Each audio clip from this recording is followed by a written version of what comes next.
रमजान का चांद देखा जाता है और ईद का भी देखा जाता है। रमजान का चांद देखने के लिए एक आदमी की, बाशरा आदमी की गवाही की जरूरत है। अगर एक आदमी ये कह दे कि मैंने चांद देखा है तो दूसरे दिन से रोजा रखा जाएगा। ईद के चांद के लिए 2 आदमियों की गवाही जरूरी है। ईद के चांद के लिए उसूल है। अब रमजान के लिए एक आदमी की गवाही काफी है, लेकिन ईद के चांद के लिए 2 की गवाही चाहिए। क्यों चाहिए? अल्लाह के नबी से पूछो, हर चीज का जवाब हमारे पास नहीं है। बस नबी ने कह दिया, हमें मानना पड़ेगा। ईद की चांद के लिए 2 आदमी की गवाही चाहिए है? लेकिन जब रमजान में एक आदमी की गवाही आप मानेंगे या ईद के चांद के लिए 2 आदमी की गवाही मानेंगे, तो उस वक्त भी देखा जाएगा ये एक आदमी जो रोजे की गवाही दे रहा है ये 5 वक्त का नमाजी है या नहीं है। अगर 5 वक्त का नमाजी है, बाशरा है, समाज में इसको झूठा नहीं कहा जाता है, इसकी बात मानी जाती है, दीनदार है, नमाजी है, तो उसकी बात मानी जाएगी। नमाज रोजे का पाबंद नहीं है, जुमे तक की नमाज नहीं पढ़ता है, ऐसा आदमी गवाही दे रहा है तो उसकी गवाही भी, चाहे वो कितना भी सच बोल रहा हो, उसकी गवाही भी उसकी जेब में घुसेड़ दी जाएगी। भाग, नहीं तस्लीम की। रोजे का चांद एक आदमी की गवाही है, और एक आदमी अगर नहीं देखता चांद, लेकिन एक औरत चांद देखती है, तो एक औरत की गवाही नहीं मानी जाएगी। 2 औरतों की गवाही एक मर्द के बराबर है। लिहाजा औरतें 2 होना चाहिए, आदमी एक आदमी अगर कह दे बाशरा हो कि मैंने रोजे का चांद देखा है रमजान का, तो रोजा रखा जाएगा। लेकिन एक औरत, चाहे वो कितनी भी नेक हो, दीनदार हो, नमाजी, तहज्जुद गुजार हो, लेकिन एक औरत अगर चांद की गवाही देती है तो उसकी बात नहीं मानी जाएगी। 2 औरतें होना चाहिए। ऐसे ही ईद का चांद 2 मर्दों की गवाही चाहिए, लेकिन 2 मर्दों ने नहीं देखा है, एक मर्द ने देखा है और एक औरत ने, तो नहीं मानी जाएगी। एक मर्द ने देखा है तो 2 औरतें होनी चाहिए, या 4 औरतें होनी चाहिए, वो भी बाशरा। अब हम अपने जहन में इस बात को रखें कि जब यहां बेनमाजियों की गवाही नहीं मानी जा रही है, सोचिए तो और मामलात के अंदर बेनमाजी की हैसियत क्या होगी। आइए एक और चीज की तरफ हम तुम्हें लेके चलते हैं। या अय्युहल्लज़ीना मनुस्तईनु बिस्सब्रि वस्सलाह, ये बड़ी प्यारी चीज हम आपको बताने के लिए चल रहे हैं मेरे भाइयों। या अय्युहल्लज़ीना मनुस्तईनु बिस्सब्रि वस्सलाह, आई मानो वालो, तुम सब्र और नमाज के जरिए अल्लाह से मदद मांगो। बड़ी प्यारी आयत है। छोटा सा बच्चा है, अभी वो अपनी मां का दूध पीता है, 8-9 महीने का, 10 महीने का, 1 साल का है, चलता है, फिरता है, पूरी ताकत नहीं है, हल्के हल्के पैरों से चलता भी है, गिरता भी है। कभी कभी उसके सामने अनजान आदमी आ जाए तो डरता भी है। उसके सामने कोई कीड़ा मकोड़ा टहलने लगे तो वो डरता भी है। आपने देखा होगा, मां ने अपने बच्चे को छोड़ा, चलना सिखा रही है, थोड़ा चलता है गिरता है, थोड़ा चलता है गिरता है। मां थोड़ी दूर हटके देखती है, देखे कितनी दूर जाता है बच्चा। बच्चा थोड़ी दूर गया, वहां कोई जानवर देखा, कोई कीड़ा मकोड़ा देखा, वो उधर से पलटा और भागता है अपने मां के पास। मां जल्दी से अपने दोनों बाहें फैला देती है, और बच्चा जब डरता है तो वो अपनी मां की गोद में आ जाता है। जैसे ही बच्चा अपनी मां की गोद में आता है, वो अपने आप को बिल्कुल महफूज कर लेता है, समझ लेता है। अब वो समझता है कि मैं सबसे बड़े खतरे से टल चुका हूं। अब सबसे बड़ी मुसीबत, भाई बच्चे के लिए तो वही सबसे बड़ी मुसीबत है जिससे वो डर रहा है। बच्चा अपनी मां की गोद में आया, और जैसे ही वो अपने मां की गोद में आता है, वो समझता है कि अब मुझे कोई खतरा नहीं है, क्योंकि मैं एक सुरक्षित गोद में आ गया हूं, एक महफूज गोद में के अंदर आ गया हूं, अब मुझे दुनिया व माफिया का कोई खतरा नहीं है। बच्चा अपनी मां की गोद में आ जाता है तो वो दुनिया के बड़े से बड़े खतरे से अपने आप को महफूज समझ लेता है। कुरान यही फरमा रहा है, लोगों नमाज ये मां की गोद है। तुम्हारे लिए बड़े से बड़े खतरे जब तुम्हारे सामने आए, बड़ी से बड़ी मुसीबतें जब तुम्हारे सामने आए, बड़े से बड़े खौफनाक मरहले जब तुम्हारे सामने आए, तो तुम नमाज की आगोश में आ जाओ, नमाज की गोद में आ जाओ। जब तुम मस्जिद में आ जाओगे, नमाज की आगोश में आ जाओगे, तो तुम उस खतरे से महफूज हो गए। नमाज अपने नमाजी को अपनी गोद में ऐसे ले लेती है जैसे मां अपनी गोद में अपने बच्चे को ले लेती है। जैसे बच्चा मां की गोद में आकर अपने आप को महफूज समझ लेता है, ऐसे ही नमाजी नमाज के अंदर अपने आप को महफूज समझ लेता है। एक सहाबी हैं, जंग हो रही है, नमाज का वक्त हो जाता है। नमाज के वक्त ही में अबू दाऊद शरीफ की रिवायत है, एक तीर आता है और तीर आते ही उनकी पीठ में लगता है। और सोचो, तीर किसी की पीठ में लग जाए और नमाज के अंदर लग जाए। लगी, हाथ बंधे हुए हैं, तीर पीछे लगता है, खून बहने लगता है और टपकने लगता है। लेकिन इन्होंने कुरान पढ़ना बंद नहीं किया, पूरी नमाज पढ़ ली। जब सलाम फेरा, अस्सलामु अलैकुम वरहमतुल्लाह, अस्सलामु अलैकुम वरहमतुल्लाह, लोग उनके पास आए, साहब ये क्या किया तुमने? इतना खतरनाक तीर आधे से ज्यादा तुम्हारी पीठ में घुस गया, खून से पूरी चटाई भीग गई, तुम्हारा कपड़े लहूलुहान हो गए और तुम नमाज में मसरूफ हो। उस सहाबी ने जवाब दिया, जब मैं नमाज पढ़ रहा था, अल्लाह की कसम मेरी पीठ में कब तीर लगा मुझे पता ही नहीं चला, इसलिए कि मैं सूरह कहफ की तिलावत कर रहा था और सूरह कहफ की तिलावत करते हुए मुझे इतना मजा आ रहा था, इतना इंजॉय मिल रहा था। सूरह कहफ की तिलावत ने मुझे तीर की तकलीफ भुला दिया, मुझे पता ही नहीं चल रहा है कि मुझे तीर लगा है। ये तो तुम अभी बतला रहे हो कि मुझे तीर लगा है, अब देख रहा हूं कि ये खून ले, मुझे तो एहसास ही नहीं हुआ। गौर कीजिए, कितना बड़ा खतरा था तीर का लगना और उनको पता ही नहीं, क्योंकि वो नमाज की गोद में थे, नमाज की आगोश में थे। सोचो मेरे प्यारे साथियों, आज हमारी भी नमाजें हैं, हम पढ़ते हैं और एक छोटा सा मच्छर काट ले तो हम जल्दी से गाल मसलने लगते हैं, मच्छर मारने लगते हैं, इसलिए कि हमें कुरान की तिलावत में मजा ही नहीं आता है। वो कह रहे हैं कि हम ऐसे सूरह कहफ पढ़ रहे थे, सूरह कहफ की तिलावत में मुझे इतना मजा आ रहा था, इतना एंजॉय आ रहा था कि मुझे पता ही नहीं चला कि मुझे कब तीर लगा। या अय्युहल्लज़ीना आमनुस्तईनु बिस्सब्रि वस्सलाह, ईमानो वालो तुम सब्र और नमाज के जरिए अल्लाह से मदद मांगो, सब्र और नमाज के जरिए अल्लाह से मदद मांगो। सब्र और नमाज के जरिए सब्र करो और नमाज तो आगोश में आ जाओ नमाज के। और जब तुम मांगो तो अल्लाह, जब नमाज पढ़ोगे तो अल्लाह तुम्हारी सब सुनेगा। हाँ, ऐसा भी हो सकता है कि नमाज के बाद तुम कुछ मांग रहे हो और अल्लाह नहीं दे रहा है, ये हो सकता है, तो इसमें घबराना नहीं चाहिए।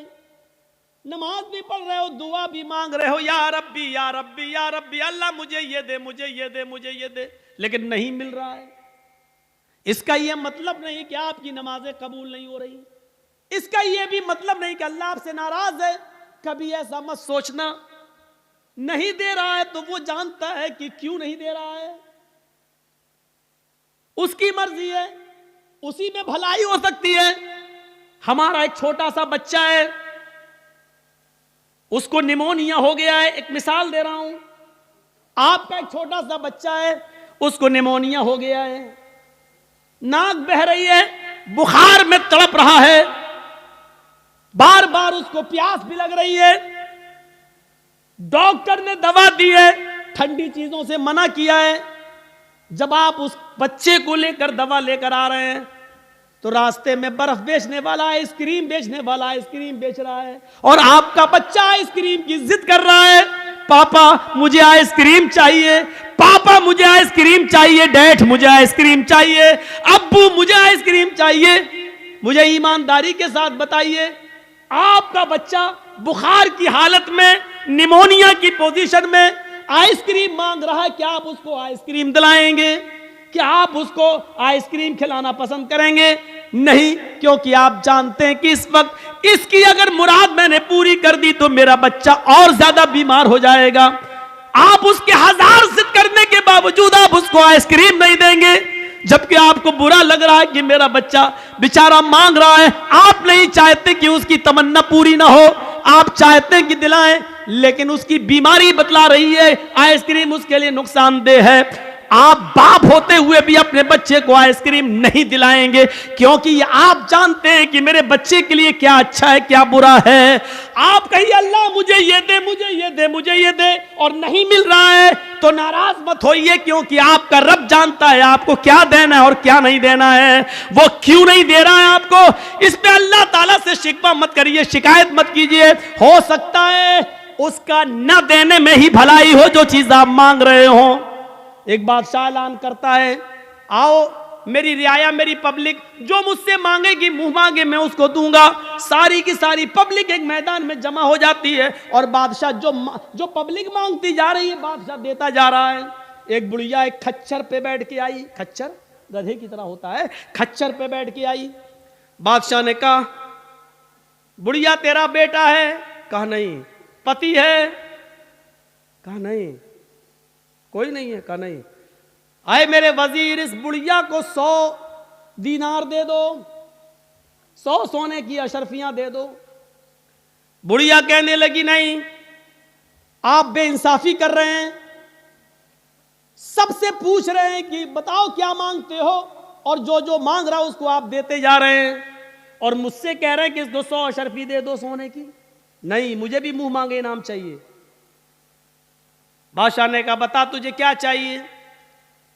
उसने कहा, जो खच्चर में लेके आई हूं इसके ऊपर इतना सोना लाद दो कि ये आसानी से लेकर मेरे घर तक पहुंच जाए।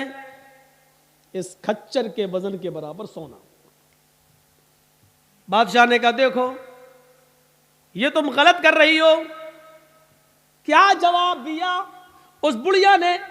आपने सबकी मुरादें पूरी की, मेरी भी करो। पब्लिक कहने लगी, हां बादशाह सलामत, आपकी बेइंसाफी, आप गलत कर रहे हैं, सबको मुंह मांगे दे रहे हैं, तो इस बुढ़िया ने भी जो मांगा उसको दो। बादशाह ने कहा, जाओ सोना लेकर आओ और इसके खच्चर पर लाद दो। सोना लाद कर खच्चर पर लेकर बुढ़िया चली गई घर। गांव के लोगों को पता चला, ओ सुनो बहुत सा माल आया, सोना मिला है बुढ़ी को।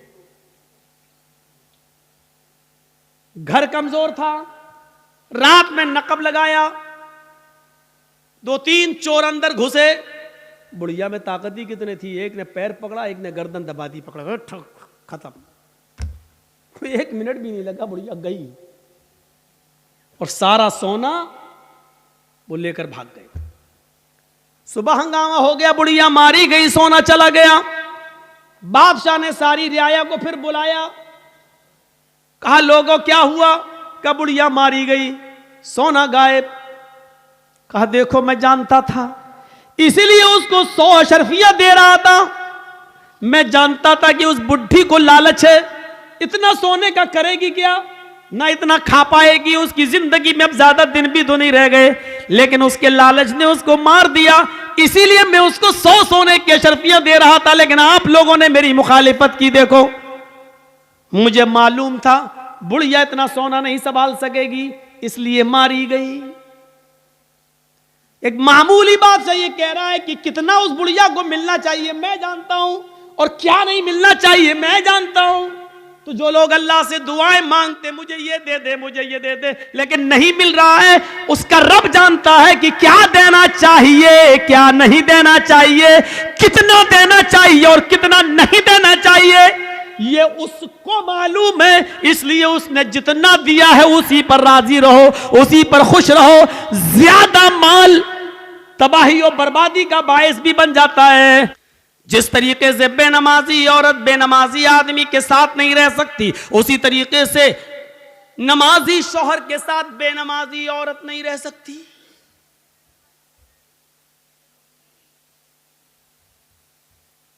देख रहे हैं आप, इन नबियों पर भी नमाज फर्ज थी।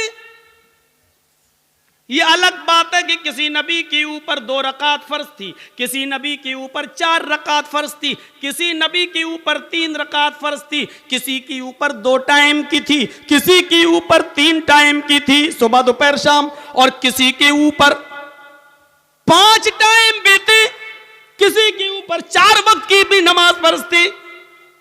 लेकिन अल्लाह के नबी जनाब मोहम्मद रसूलुल्लाह सल्लल्लाहु अलैहि वसल्लम जब नबी बनाकर भेजे गए तो आपने ये नमाज 5 वक्त की फर्ज की, क्योंकि अल्लाह ताला ने 50 से 5 वक्त की कर दी। और जब 5 वक्त की फर्ज कर दी गई तो नमाज का उसूल ये बनाया कि फजर में 2 रकात रख दी, जोहर में 4 रकात रख दी, असर में 4 रकात रख दी, मगरिब में 3 रख दी और इशा में 4 रख दी। क्योंकि किसी नबी के ऊपर 2 थी, किसी के ऊपर 3 थी और किसी के ऊपर 4 थी।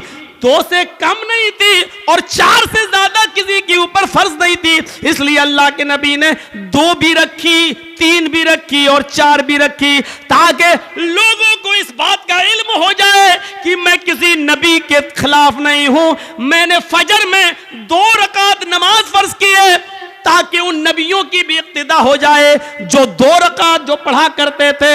3 रकात भी मैंने मगरिब में रख दी है, क्योंकि कुछ नबियों पर 3 वक्त 3 रकात फर्ज थी, तो मैंने उनको की 3 रकात भी रख दी ताकि उस नबी की सुन्नत भी जिंदा हो जाए। और जिन नबियों पर 4 रकात फर्ज थी, हमने ज़ुहर, असर और इशा में 4 रकात फर्ज कर दी ताकि उस नबी की सुन्नत पर भी अमल हो जाए। मैं नबियों का मुखालिफ नहीं हूं, मैं रसूलों का मुखालिफ नहीं हूं। हाँ, मैं आखिरी नबी हूं, अब तरीका मेरा चलेगा, अब रास्ता मेरा चलेगा। दुनिया में 3 ही किस्म की मखलूक है। एक मखलूक जो हमेशा खड़ी रहती है, जैसे पेड़, दरख्त, पहाड़, ये खड़े हैं। कुछ मखलूक झुकी हुई होती है, जैसे भैंस, बकरी, गाय, भेड़। आप देखिए, हम लोग जब ऐसे रुकू में चले जाएं तो बिल्कुल वही शक्ल हो जाती है। और कुछ मखलूक ज़मीन से चिपकी हुई होती है, जैसे छिपकली, चूहा। दीवार पे भी चढ़ेगा तो चिपका हुआ होगा, ज़मीन पे होगा तो ऐसे होगा। ये 3 ही किस्म की मखलूक है, चौथी कोई किस्म नहीं है। और अल्लाह कहता है युसब्बिहु लिल्लाहि मा फिस समावाति व मा फिल अर्ज़, ज़मीन व आसमान की सारी मखलूक अल्लाह की तस्बीह बयान कर रही है, अल्लाह की हम्द व सना बयान कर रही है। अल्लाह के नबी सल्लल्लाहु अलैहि वसल्लम ने नमाज में ये तीनों कंडीशन लागू कर दी है। अल्लाहु अकबर, अय अल्लाह, ये पहाड़ भी तेरी हम्द व सना बयान करते हैं, ये दरख्तों के पत्ते भी हम्द व सना बयान करते हैं। अगर तुझे खड़े होकर की जाने वाली इबादत ज्यादा पसंद है दरख्तों की, पहाड़ों की, तो देख मैं खड़ा हूं। अल्लाहु अकबर, मेरी इस अदा को कबूल कर ले। अगर तुझे 4 पैर वाले जानवरों की इबादत ज्यादा पसंद है तो देख मैं झुक गया हूं। अल्लाहु अकबर, मैंने रुकू कर लिया है, देख मैंने भी उनकी तरह शक्ल बना ली है। अगर तुझे छिपकली, चूहे और जमीन पर रेंगने वाले कीड़े मकोड़े, सांप, बिच्छुओं की इबादत और उनकी तस्बीह पसंद है तो देख मैं सजदा कर रहा हूं। अल्लाहु अकबर, जमीन पर चिपक गए, सजदा कर लिया। अय अल्लाह, अगर तुझे ये हयात पसंद है तो मैं भी इस हयात को कर रहा हूं। तीनों चीजें नमाज के अंदर लागू कर दी हैं। पता नहीं अल्लाह को कौन सी अदा ज्यादा पसंद है। अल्लाह, तीनों अदाओं में से जो तुझे पसंद है वो कबूल कर ले। आइए एक और चीज बताता हूं आपको। अल्लाह के नबी सल्लल्लाहु अलैहि वसल्लम के पास चंद सहाबा आते हैं। हाँ सुनिए, जबरदस्त चीज। चंद सहाबा आते हैं और आकर कहते हैं, अय अल्लाह के नबी सल्लल्लाहु अलैहि वसल्लम, मैं जब मस्जिदों में नमाज पढ़ने जाता हूं तो ये काफिर कान लगा लगा कर सुनते हैं, दीवारों पर कान लगा कर सुनते हैं। जब हम जोर से मस्जिदों में नमाज की हालत में कुरान की तिलावत जब मैं जोर से करता हूं तो ये काफिर सुन लेते हैं बाहर से, फिर ये मस्जिदों में घुस जाते हैं और बेतहाशा मारते हैं, इतना मारते हैं कि मारते मारते पीटते पीटते हमें बदहाल कर देते हैं, लहू लुहान कर देते हैं। अल्लाह के नबी ने पूछा, अच्छा ये बताओ वो किस वक्त कान लगाकर सुनते हैं तुम्हारी दीवारों पर? कहा अल्लाह के नबी, शाम को जब वह काम करके वापस आते हैं, बहुत देर हो गई, तकरीबन 1.5 घंटा 1 घंटा, वहां बड़ा शोर हो रहा है, वो पीछे वो लोग सुन ही नहीं रहे, पता नहीं क्या खुरापाते कर रहे हैं। बच्चे नहीं हैं उसमें, कुछ बड़े भी हैं। उधर देखिए वो पीछे, और अभी तक नहीं सुन रहे। देखो वो फिर छलांग लगा रहा, कूद रहा, उनकी आवाज़ यहाँ तक आ रही है। कोई ऐसा आदमी नहीं है जो उनको भगा दे, उनको कह दे घर जाए।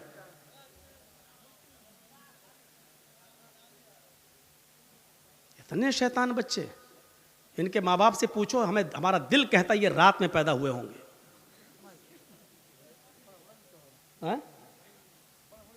हाँ बड़ा बड़ा भी है, हमको यहां से दिख रहा है, अभी निगाहें इतनी कमजोर थोड़ी हुई हमारी। पूछा अल्लाह के नबी सल्लल्लाहु अलैहि वसल्लम ने, अच्छा ये बताओ कि वो किस वक्त कान लगा के सुनते हैं? कहा अल्लाह के रसूल, वो जब शाम को काम करके वापस आते हैं, जब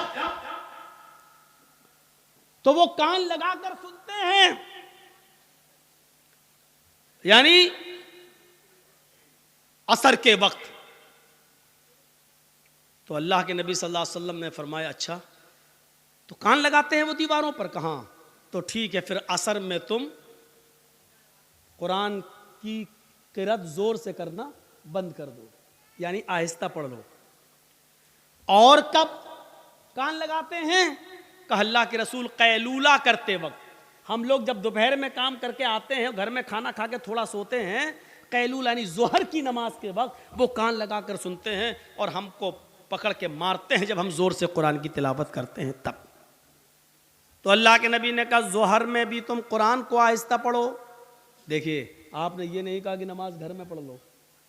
मकामी आदमी हो, जो कहीं का रहने वाला हो, आप अपने गांव के रहने वाले हैं, तो आप अपने घर पे नमाज नहीं पढ़ेंगे। कोई मुसाफिर आदमी है, सफ़र से आया है, तो वो जहाँ ठहरा है, जहाँ रुका है, वो नमाज पढ़ सकता है अपने मकाम पर जहाँ वो ठहरा है, इसलिए कि उसको कसर में करना है, 2 रकात पढ़ना है। और मुसाफिर जोहर और असर एक साथ पढ़ सकता है, मगरिब और इशा एक साथ पढ़ सकता है, वो 2 नमाजें मिला सकता है, उसको गुंजाइश है। लेकिन मकामी आदमी को नहीं। अल्लाह के रसूल ने उनसे क्या कहा? अच्छा जोहर में मारते हैं और असर में मारते हैं? कहा तो ठीक है, जोहर में आहिस्ता पढ़ लो और असर में आहिस्ता पढ़ लो। अच्छा ये बताओ मगरिब में? का अल्लाह के रसूल वो बहुत देर से आते हैं, तो मगरिब में वो कान लगा के नहीं सुनते हैं। तो आपने फरमाया फिर मगरिब में कुरान की तिलावत जोर से करो। अच्छा ईशा में? हाँ अल्लाह के नबी जब वो घर कारोबार करके खेती बाड़ी करके वापस आते हैं तो ईशा में भी कान लगा के सुनते हैं। आपने हाँ तो वो ईशा में भी नहीं सुनते हैं क्योंकि थके हुए होते हैं, खाना खाया और सो गए। मगरिब के बाद आते हैं, सुनते नहीं हैं, इसलिए आपने कहा मगरिब में पढ़ो जोर से। ईशा की नमाज आप इतनी देर से पढ़ते हैं कि उनको नींद आ जाती है, वो ईशा में भी नहीं सुनते, आपने फरमाया तो ईशा में भी पढ़ो। अच्छा फजर में? कहा अल्लाह के नबी फजर में तो वो खुद ही घोड़ा बेच के सोते रहते हैं। तो आपने कहा फिर फजर में भी जोर से तिलावत करो। पहले ये 5 वक्त जोर से तिलावत होती थी, 5 नमाजों में जोर से पढ़ा जाता था अल्हम्दुलिल्लाह रब्बिल आलमीन। जब सहाबा ने शिकायत की कि अल्लाह के रसूल ये हमें मारते हैं, कानों में दीवारों पे कान लगाते हैं, सुन लेते पढ़ रहे हैं तो मारते हैं, पीटते हैं, इतना मारते हैं कि लहू लुहान हो जाते हैं। तो आपने कहा कब मारते हैं? कहा जोहर में। आपने कहा जोहर में आहिस्ता पढ़ो। कब मारते हैं? कहा असर में। असर में भी आहिस्ता पढ़ो। मगरिब में? कहा नहीं जोर से पढ़ो। इशा में सो जाते हैं वो, जोर से पढ़ो। फजर में नहीं उठते हैं वो, जोर से पढ़ो। मेरे भाइयों ये सिलसिला चलता रहा, बहुत दिनों तक ये सिलसिला चलता रहा, और इतने दिनों तक ये सिलसिला चला कि मक्का फतह हो गया। जब मक्का में कामयाबी मिल गई और नबी की हुकूमत आ गई, तब सहाबा किराम ने फिर अर्ज किया, अब जो चीज बताना चाहता हूं वो सुनिए। अब सहाबा ने अर्ज किया, आए अल्लाह के नबी, जब हमारे हालात खराब थे, जब ये हमें मारते थे, पीटते थे, जिसकी वजह से आपने आहिस्ता पढ़ने का हुक्म दे दिया था जोहर में और असर में, अब तो ये मारते नहीं है, अब तो हुकूमत हमारे हाथ में आ गई, अब तो मक्का और मदीना की बागडोर हमारे हाथ में है, तो आए अल्लाह के नबी हमें पहले वाली इजाजत दे दीजिए, अब हम फिर से 5 वक्त की नमाजों में जोर से तिलावत करें।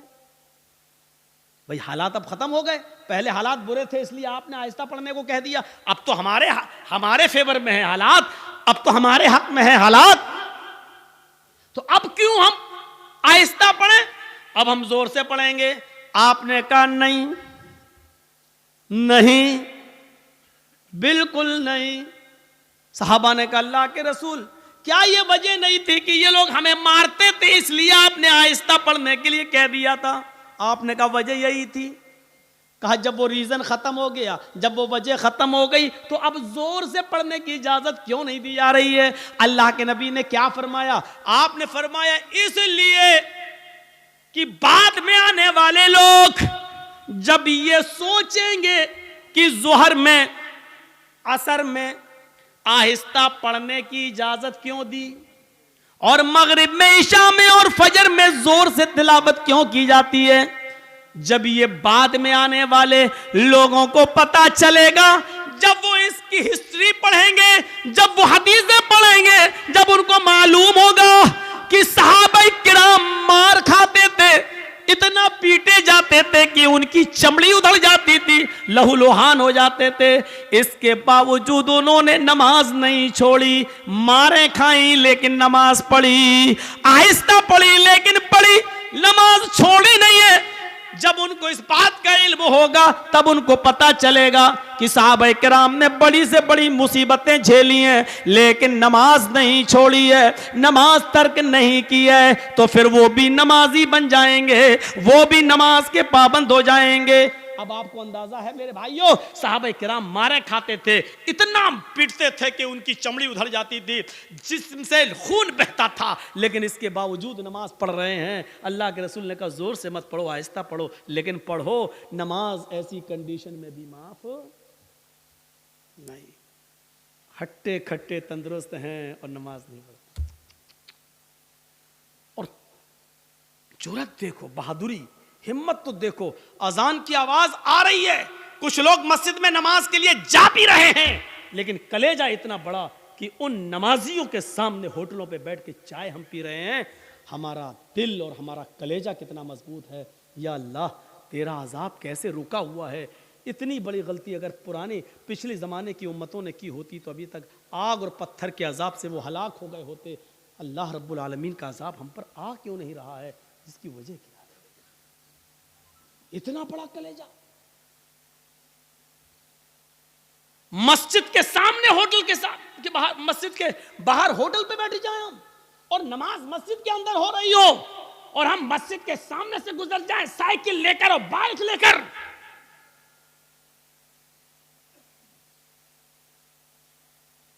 यह मस्जिद दिन भर में 5 मरतबा बद्दुआ देती है, इलाहुल आलमीन, इन लोगों ने मुझे बनाया तो बड़ी शान से है, जलसे करा करा के, चंदे कर कर गए, सीमेंट ले लेके, बोरियां ले लेकर, ईंटें ले लेकर हमें बनाया तो बहुत अच्छा है, खूबसूरत बना लिया, मीनारा भी बना दिया, बड़ी आलीशान बना दिया, लेकिन इलाहुल आलमीन इन्होंने मुझे वीरान कर दिया। बनाने के बाद मुझे आबाद नहीं किया।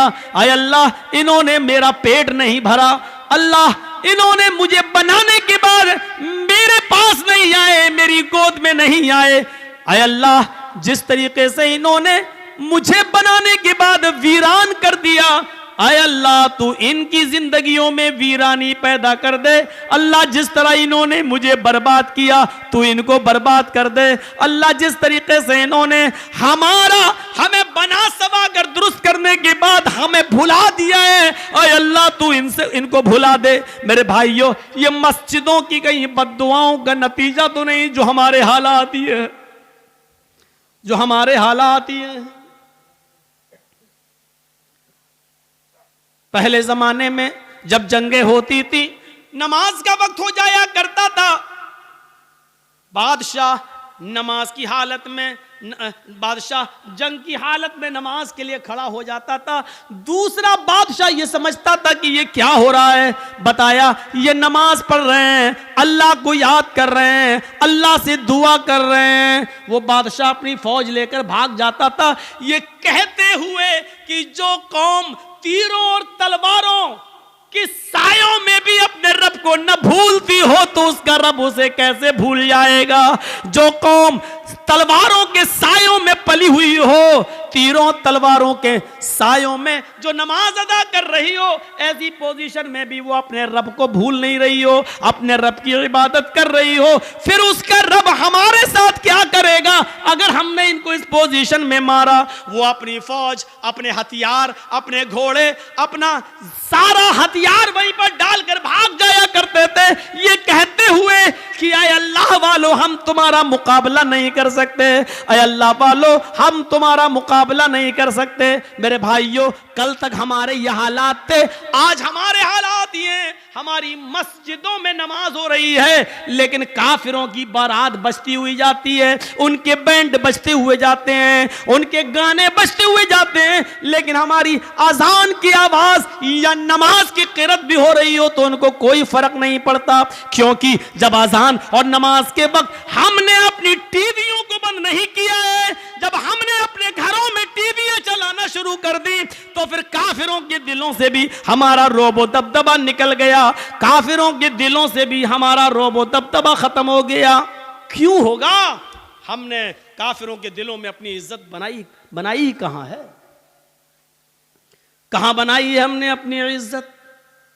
ग़ज़व-ए अहज़ाब का वो मौका याद करो।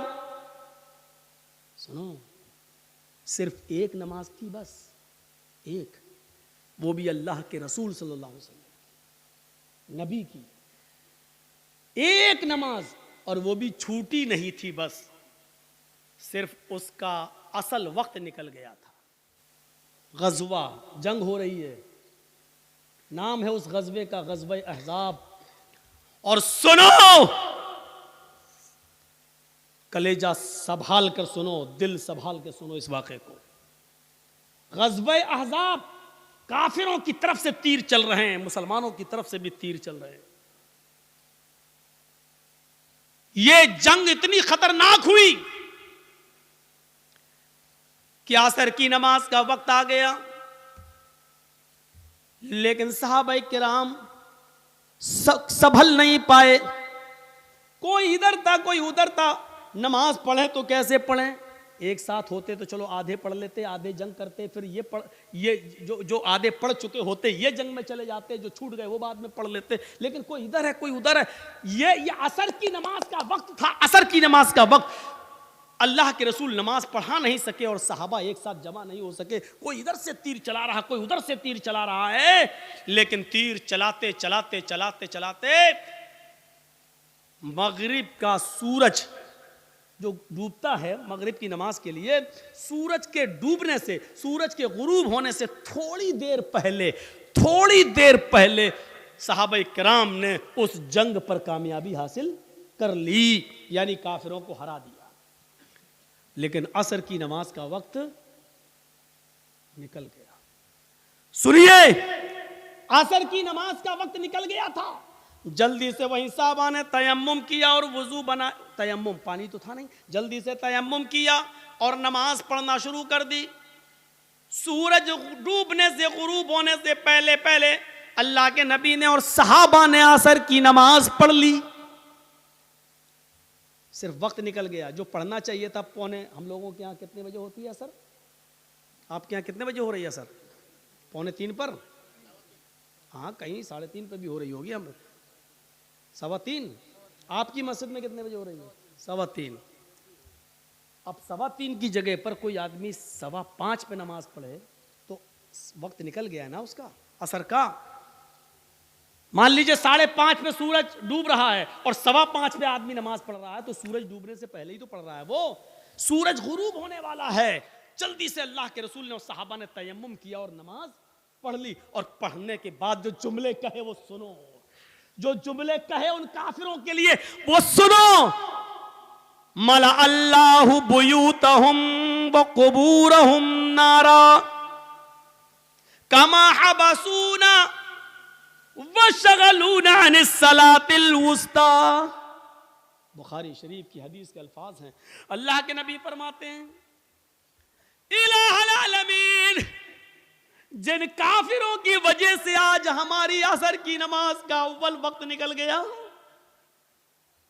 आय अल्लाह, जिन काफिरों की वजह से आज मेरी असर की नमाज का असली वक्त निकल गया, वक्त पर हम नमाज नहीं पढ़ सके, सूरज डूबने से पहले आज हमने असर की नमाज पढ़ी, इसके जिम्मेदार ये काफिर हैं, ये जंग करने वाले, इनकी वजह से मेरी असर की नमाज का वक्त निकला है। मला अल्लाह बुयूतहुम, आय अल्लाह इनके घरों को तू आग से भर दे, आय अल्लाह इनके घरों में आग लगा दे, आय अल्लाह इनके घरों में तू आग से भर दे। नमाज के वक्त अपने घरों में बैठने वालों, नबी अकरम की इस बद्दुआ पर जरा गौर करो। मला अल्लाह बुयूतहुम, आय अल्लाह इनके घरों को तू आग से भर दे। मेरे नबी ने कभी किसी को बद्दुआ नहीं दी, मार खाया फिर भी माफ कर दिया। नबी की बेटी को जिसने पेट फाड़ा, हिबार इब्ने अस्वद ने तीर मारकर, नबी की बेटी ज़ैनब के पेट में हमल था, बच्चा था, तीर पेट में लगता है, बच्चा गिर जाता है। ज़ैनब मदीने पहुंचती हैं, होश में आती है तो उनको पता चलता है कि मेरे पेट का बच्चा गिर गया है, जाये हो गया है। इस सदमे को वो बर्दाश्त न कर सकी, इंतकाल कर गई। 10 साल के बाद जब हिबार इब्ने अस्वद सामने आया और मदीने में अल्लाह के नबी से माफी मांगने लगा कि मुझे माफ कर दो, मैं भी मुजरिम हूं और आपकी बेटी का कातिल हूं। 10 साल पहले आपकी बेटी के पेट में तीर मारा था, हमल गिर गया था। नबी अकरम की आंखों में आंसू आ गए, बेटी की याद आ गई, रोने लगे। लेकिन कहते हिबार, मेरी बेटी के कातिल मैंने आज तक अपने लिए और अपने खानदान के लिए कभी बदला नहीं लिया।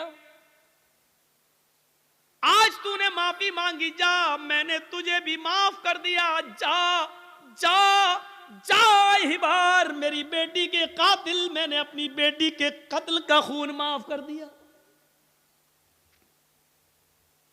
वो हमजा जो नबी का चचा, और हिंदा ने पेट फाड़ा, नाक काटी, कान काटा, जबान काटी, और इसी में धागा डालकर नाक, कान, जबान का हार बनाकर अपने गले में पहना।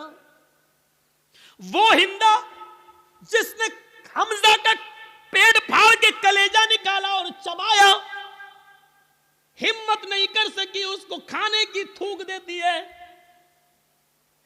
कटी हुई गर्दन, फटा हुआ पेट, निकला हुआ कलेजा, कटी हुई नाक, कटा हुआ कान, कटी हुई जबान। ये लाश जब नबी के सामने आई तो आपकी आंखों में आंसू आ गए और कहा, आए हमजा, कयामत तक जितने भी लोग अल्लाह की राह में कत्ल किए जाएंगे ये शहीद होंगे, लेकिन तू कयामत के दिन सैयदुल शुहदा बनाकर उठाया जाएगा, तमाम शहीदों का सरदार बनाकर उठाया जाएगा। ऐसा हाल करने वाली हिंदा जब नबी के सामने आई तो आपने कहा, क्या चाहती हो? माफी। आपने कहा, हिंदा जा, मैंने तुझे भी माफ कर दिया। ओ मेरे चचा की कातिल, जा, मैंने तुझे भी माफ कर दिया। मेरी चचा की लाश को बिगाड़ने वाली, जा, मैंने तुझे भी माफ कर दिया।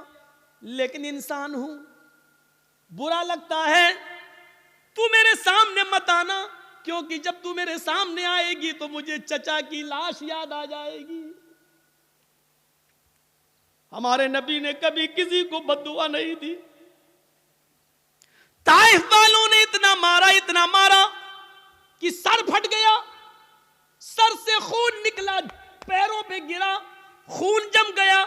जूते तक उतर नहीं पा रहे थे उस जमे हुए खून की वजह से। दो फरिश्ते आए, अरे अल्लाह के नबी कहो तो इन ताइफ वालों को दो पहाड़ियों के बीच में पीस दूं। मैं जब गया था हज के उम्रे के लिए तो मेरे वहां बहुत प्रोग्राम कराए गए थे, जिद्दा में हुए, दम्माम में हुए और मक्के में हुए, मदीने में हुए। तो हमको ताइफ भी लोग लेकर गए और वो पहाड़ी हमको दिखाई थी लोगों ने वहाँ ताइफ के अंदर, जिस पहाड़ी पर चढ़कर काफिरों ने नबी अकरम को पत्थर मारे। वहाँ के लोग जो थे वो उन लोगों ने बताया कि मौलाना साहब ये वो जगह है, यहाँ नबी खड़े थे, ऊपर से काफिर पत्थर मार रहे थे। उस जगह को देखा है हमने अपनी आंखों से।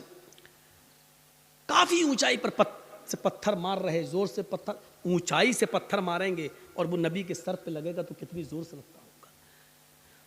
फरिश्ते मौजूद, वो दोनों पहाड़ी जिसके बीच में ताइफ बसा हुआ है, अगर इस पहाड़ी को यहां से लाया जाए, उस पहाड़ी को यहां से लाया जाए, दोनों को मिलाया जाए तो इस पहाड़ी के बीच में जितने लोग रहते हैं कब पिस के सुरमा बन जाए कुछ नहीं कहा जा सकता। फरिश्तों ने कहा आप कहिए तो इन ताइफ वालों को इस दोनों पहाड़ियों के बीच में लाकर पीस दें, इनको कुचल दें, इनको खत्म कर दें, इनको बर्बाद कर दें। तो अल्लाह के रसूल ने क्या कहा? नहीं। फरिश्तों ने दोबारा कहा तो अल्लाह के नबी ने फरमाया अल्लाहुम्मा हद कौमी फइन्नहुम ला यअलमून। आए फरिश्तों, नहीं नहीं इनको मारो नहीं, अल्लाह इनको हिदायत देगा और इंशाअल्लाह इनकी पुश्त से आने वाली नस्लें मुसलमान होंगी, इनकी नस्लें कलमा पढ़ने वाली होंगी, मुझे नबी मानने वाली होंगी। आय अल्लाह तू इनको हिदायत दे, ये मुझे जानती नहीं है कि मैं कौन हूं। आपने उस मौके पर भी बदला नहीं लिया। देख रहे हैं आप, बेटी के कातिल को माफ कर रहे हैं, बदला नहीं ले रहे हैं, हिंदा को माफ कर रहे हैं, इंतकाम नहीं ले रहे हैं। ताइफ में पत्थर खाने के बावजूद फरिश्ते पत्थरों का ताइफ वालों को पीसना चाहते हैं, लेकिन नबी इंतकाम नहीं ले रहे हैं। कह रहे हैं अल्लाह तू इनको हिदायत दे। मार खाकर दुआएं देने वाले नबी, लेकिन आज उसूल देखो, जिसने कभी बद्दुआ नहीं दी आज वो बद्दुआ दे रहा है। क्या कह रहा है? मला अल्लाहु बुयूतहुम, आय अल्लाह इन काफिरों के घरों को आग से भर दे, इसलिए कि आज इन्होंने मेरी बेटी को कत्ल नहीं किया, मेरे चचा का कलेजा नहीं निकाला, नाक नहीं काटी, कान नहीं काटा, इन्होंने आज मुझे नहीं मारा, बल्कि आज इनकी वजह से असर की नमाज का वक्त निकला। गौर करो, बेटी को मारा तो उसको माफ कर दिया, चचा का कलेजा निकाल के खाने वाली को माफ कर दिया, लेकिन जिनकी वजह से असर की नमाज छूट गई, वक्त पर नहीं पढ़ सके, उनको माफ नहीं कर रहे। अल्लाह के नबी कह रहे हैं मला अल्लाहु बुयूतहुम, आय अल्लाह इनके घरों को तू आग से भर दे, और जब ये मर जाए आग में, और जब इनकी कब्रों, जब इनको दफन किया जाए कब्रों में, तो कुबूरहुम, आय अल्लाह मरने के बाद भी इनको बख्शना नहीं, इनकी कब्रों में भी आग लगा देना। कितनी डेंजर बद्दुआ है। अंदाजा लगाओ, नमाज जिनकी वजह से छूट रही है वो भी सोचें। जर्जी साहब नमाज पढ़ते हैं, नमाज का वक्त हो रहा है, मस्जिद में जा रहे हैं, और आप नमाज के वक्त में अपने घर में नाश्ता कराने ले जा रहे हैं, तो इसका मतलब यह है कि आपकी वजह से नमाज छूट रही है, आप सबब बन रहे हैं। या तो नमाज से इतना पहले नाश्ता कराना चाहिए था कि अजान के फौरन बाद नमाज पढ़ी जा सके, या फिर नमाज के बाद आपको नाश्ता कराना चाहिए था। आप ऐसे मौके पर क्यों ले जा रहे हैं? गौर करिएगा, वो जंग हो रही है, अल्लाह सबब मत बनिए किसी का। आप खुद नमाज पढ़ने रहे, दूसरे की भी नमाज छुड़वा रहे हैं आप, ये एक और गुनाह है। काफिर तो वैसे ही जहन्नमी है, लेकिन अल्लाह के रसूल सल्लल्लाहु अलैहि वसल्लम क्या कह रहे हैं? अल्लाह इनके घरों को आग से भर दे, और मरने के बाद जब ये कब्र में दफन हो तो इनकी कब्रों को भी तू आग से भर दे। कमा हबसूना व शगलूना अनिस सलातिल वुस्ता, क्योंकि आज इनकी वजह से मेरी असर की नमाज छूट गई। ओफो, एक वक्त की नमाज, और वो भी छूटी नहीं, पढ़ ली। मगरिब के बाद नहीं पढ़ रहे हैं, मगरिब से पहले ही पढ़ रहे हैं, लेकिन असल वक्त निकल जाने की वजह से अब हम अंदाज़ा लगाएं हम कहाँ खड़े हैं। मौलाना जर्जी साहब, आप चाहे कितना बोल लो नमाज के ऊपर, सुबह फजर की नमाज में हम फिर नहीं आएंगे, घर में सोते रहेंगे। हम तो बड़े बाप के बेटे हैं, हमारे ऊपर तो किसी की तक़रीरों का असर नहीं हुआ। 80-90 साल के बुजुर्ग उलमा आए, उनकी नहीं मानी, तुम तो कल के लौंडे, तुम्हारी क्या सुनेंगे। तुम्हारे जैसे 336 मौलवी रोज़ बोलते हैं, किसी की नहीं सुनी हमने, तुम्हारी क्या सुनी।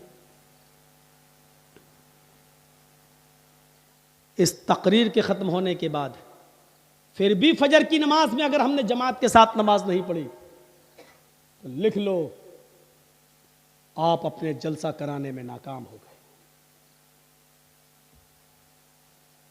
सोच लो, आपको कोई कामयाबी नहीं मिली जलसा कराने की। अगर तकरीरों से ईमान में ताजगी पैदा ना हो, मस्जिदों में नमाजियों की तादाद न बढ़े, तो बेकार हैं ऐसे जलसे।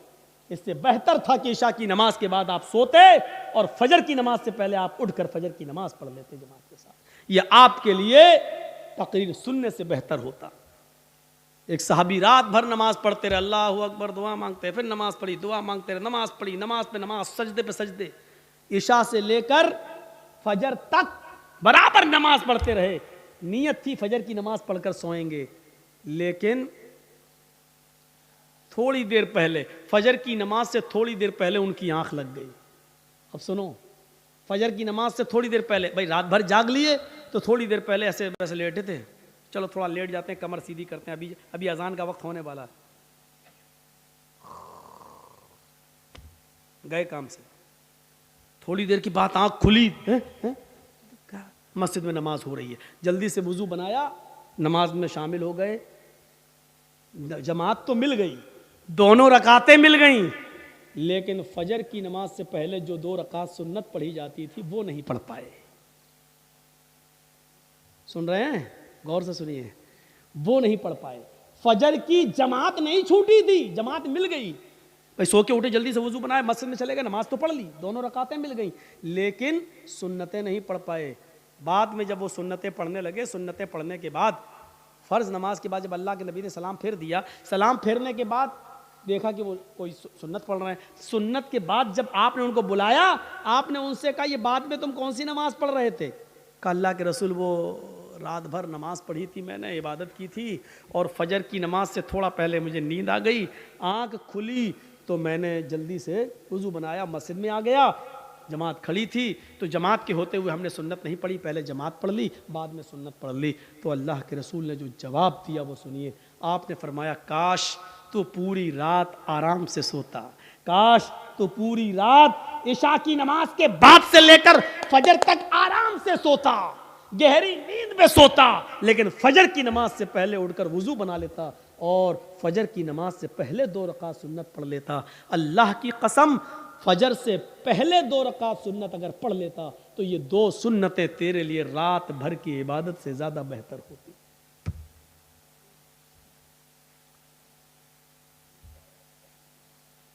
फजर की नमाज से पहले 2 रकात सुन्नत तुम्हारी रात भर की इबादत से ज्यादा बेहतर होती। क्यों जागे तुम रात भर? यानी ऐसी इबादत से क्या फायदा कि जलसा सुनो 12 बजे तक, 1 बजे तक, और सोते सोते 2 बज जाए, और फजर की नमाज में जब आप उठ ना सके और मस्जिद में ना जा सकें, तो ऐसे जलसों से क्या फायदा? ये बंद होने चाहिए ड्रामे। हाँ, मैं इसको ड्रामा कहता हूं। जो जलसे लोगों को नमाजी ना बना सके वो ड्रामा है। जो तकरीरें लोगों के दिलों में ईमान ताजा ना कर सके वो नौटंकियां हैं। वो लैला मजनू की कहानियां हैं। तसव्वुर कीजिए हम कहां हैं। नमाज कितनी जरूरी चीज है हमारी सोसाइटी और हमारे समाज में और हमारे लिए।